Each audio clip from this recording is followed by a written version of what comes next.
In class 8, this is the history. First chapter, world during modern age. I am going to start first chapter of history because of crash course. You have to read fourth chapter of history. Listen clearly. World during modern age is the first chapter. Second chapter is European powers in India. Third, expansion of European powers in India. And last or fourth, colonial army and civil administration.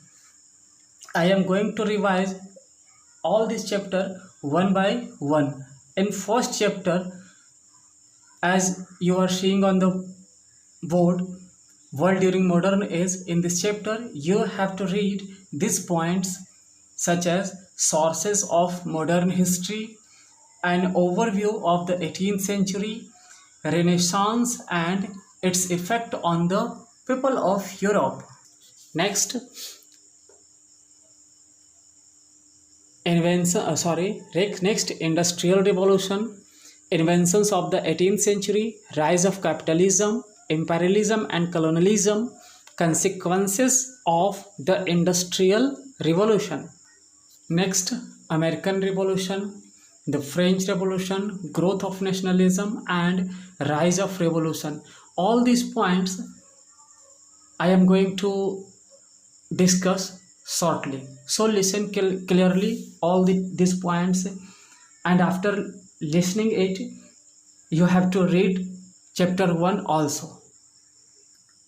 तो यहाँ आपको दिख रहा है पहला topic इस chapter का, sources of history. तो जैसा कि यहाँ पे आपको दिख रहा है, there are two type of sources of modern history, primary sources and secondary sources. तो प्राइमरी सोर्सेज क्या है? ऐसा सोर्स जिसमें government reports, archive, literary and artistic evidences जैसे बुक प्रिंटिंग्स वगैरह हो, साथ ही साथ आर्कियोलॉजिकल रिमेन्स हो, वो सबके सबको मिला करके कहा जाता है प्राइमरी सोर्स। यानी प्राइमरी सोर्स में मेन रूप से जितने भी लिटरेरी सोर्स है वो सब आ जाते हैं, साथ ही साथ आर्कियोलॉजिकल भी। बट जो सेकेंडरी सोर्स है वो क्या है? इसमें क्या होता है,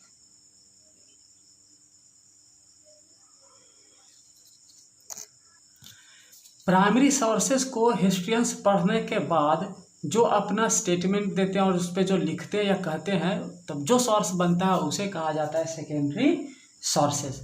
तो प्राइमरी सोर्स में भी हमने जितना बताया, printed books, newspaper, historical buildings, वो सब प्राइमरी सोर्स के लिस्ट में आते हैं। अब थोड़ा सा ओवरव्यू देख देते हैं इंडिया में 18th सेंचुरीज़ का। इंडिया का जो 18th सेंचुरीज़ है, ये एक ऐसा पीरियड था जिसमें पूरी तरह से फॉरेन आकर के अपना कब्जा जमा के बैठ गए थे, यानी ब्रिटिश का पूरा कब्जा रहा, और उसी के बारे में इस पीरियड में पढ़ना है। तो इस पीरियड का यानी मॉडर्न एज का फीचर क्या क्या था? मॉडर्न एज के अंदर इंडस्ट्रियलाइजेशंस हुआ, टेक्नोलॉजी में बहुत ज़्यादा विस्तार हुआ, नए नए शहर का निर्माण हुआ एंड नए नए नेशंस क्या हुए, इंटरेक्ट करना शुरू किया। और इसी पीरियड में जो मुग़ल एम्पायर था वो टूटना शुरू हुआ और छोटे छोटे इंडिपेंडेंट किंगडम्स बनना शुरू हुआ। और इसी पीरियड में इंडिया के अंदर जो ब्रिटिश थे उन्होंने अपना ट्रेड शुरुआत कर दिया। फिर रेनेसांस देखते हैं। अब देखिए यहाँ पे रेनेसांस एंड इट्स इफेक्ट है। रेनेसांस मीन्स क्या होता है? रिवर्थ और revival of learning. It means पुनर्जागरण। एंड पुनर्जागरण की शुरुआत यानी रेनेसांस की शुरुआत सबसे पहले हुई थी इटली में, जो कि यूरोप का एक छोटा सा देश है। और इस मूवमेंट के रेनेसांस के वजह से लोग नए तरीके से सोचना शुरू किए। जो पहले से इस्टेब्लिश्ड कस्टम, ट्रेडिशन या इंस्टीट्यूशंस था, जो जिससे उनको नुकसान हो रहा था, उस पर सवाल उठाना शुरू किए, जिसके वजह से यूरोप में प्रोटेस्टेंट रिफॉर्मेशन मूवमेंट हुआ। मतलब कहने का मतलब है कि इस मूवमेंट में जो यूरोप के अंदर जो चर्च थी उस बहुत पावरफुल होती थी और ऑटोक्रेटिक भी होता था। उसी के ऊपर जब सवाल उठा और उसे सुधारी गई तो उसे प्रोटेस्टेंट रिफॉर्मेशन मूवमेंट कहा गया। अब देखिए नेक्स्ट टॉपिक आपका इंडस्ट्रियल रिवॉल्यूशन है। इंडस्ट्रियल रिवॉल्यूशन में क्या होता था? पहले क्या होता था कि जो क्राफ्ट्समैन होते थे, आर्टिसंस होते थे, वो हाथ से ही अपने घर में ही सब कुछ का निर्माण करते थे और गांव के ज़रूरतों को पूरा करते थे। बट जब पॉपुलेशंस बढ़ी और ज़्यादा से ज़्यादा मार्केट का विस्तार हुआ, तो कुछ लोगों ने क्या किया कि प्रोडक्शंस को एक छत के नीचे करना शुरू किया। कुछ टेक्निक के माध्यम से, जिसे फैक्ट्री सिस्टम कहा गया।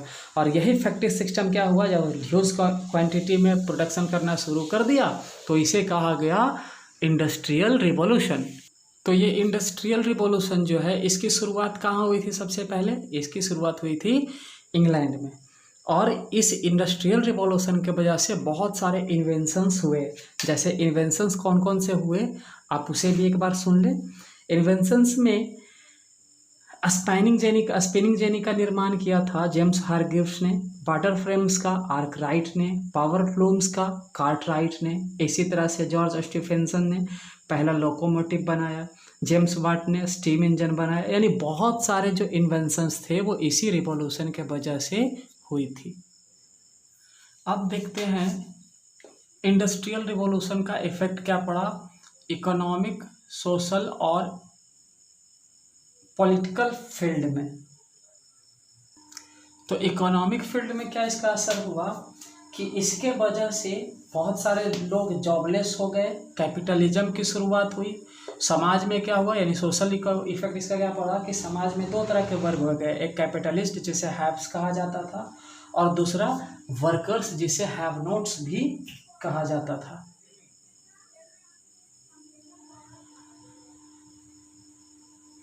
उसके बाद पॉलिटिकल फील्ड में क्या इसका इफेक्ट पड़ा वो देखें। पॉलिटिकल फील्ड में क्या हुआ, इसका सबसे बड़ा इफेक्ट पड़ा कॉलोनलिज्म का।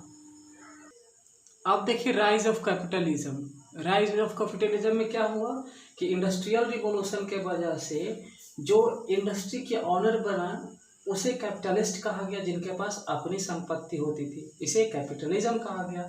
इंपेरियलिज्म में क्या हुआ, अगला टॉपिक जो इंपेरियलिज्म दिख रहा है, इसमें क्या हुआ कि जो एक स्ट्रॉन्ग कंट्री एक वीकर कंट्री को ऊपर अपना पॉलिटिकल और इकोनॉमिकल कंट्रोल स्थापित करती है। जबकि कॉलोनलिज्म में क्या होता है कि एक कंट्री दूसरे कंट्री का मार्केट बन जाता है और उसे वो इकोनॉमिकल एक्सप्लॉइट करती है। तो यहाँ पे 3 एग्जाम्पल्स दिया हुआ है, अमेरिकन रिवॉल्यूशन, फ्रेंच रिवॉल्यूशन और ग्रोथ ऑफ नेशनलिज्म, एंड साथ ही साथ रशियन रिवॉल्यूशन का। अमेरिकन रिवॉल्यूशन का क्या कहानी था कि ये अमेरिका जो था एक 13 कॉलोनीज था, 13 छोटे छोटे गांव था जो अमेरिका और फ्रांस का कॉलोनीज था। इसने क्या किया, यहाँ के लोग जब अवेयर हुए तो इन्होंने क्या किया, ब्रिटेन गवर्नमेंट के खिलाफ मूवमेंट स्टार्ट किया। और इसमें घटना भी हुई बोस्टन टी पार्टी का, जिसमें टी शिप को डुबा दी गई थी। और ये अमेरिका 4 जुलाई 1776 को इंडिपेंडेंट होता है, और साथ इसके बाद इसका नाम पड़ता है United states of America, and यहाँ का जो कॉन्स्टिट्यूशन है उसे बिल ऑफ राइट्स कहा जाता है। फ्रेंच रेवोल्यूशन में क्या हुआ, फ्रेंच रेवोल्यूशन के अंदर जो सोसाइटी थी वो 3 भाग में बटी हुई थी, नोबल, क्लर्जी एंड तीसरा था थर्ड स्टेट, यानी फर्स्ट स्टेट, सेकेंड स्टेट और थर्ड स्टेट। थर्ड स्टेट वालों ने रिवॉल्यूशन किया, और रिवॉल्यूशन करके क्या किया कि रिपब्लिकन सिस्टम की शुरुआत की। और ये रिवॉल्यूशन जुलाई 1789 को होता है। और इस रिवॉल्यूशन का शुरुआत कैसे होता है, एक बेस्टाइल होता है प्रिजन, जिसे 14 जुलाई को स्टॉर्म की जाती है, और इसके बाद ही राजा वाला सिस्टम खत्म होकर के रिपब्लिकन सिस्टम आती है।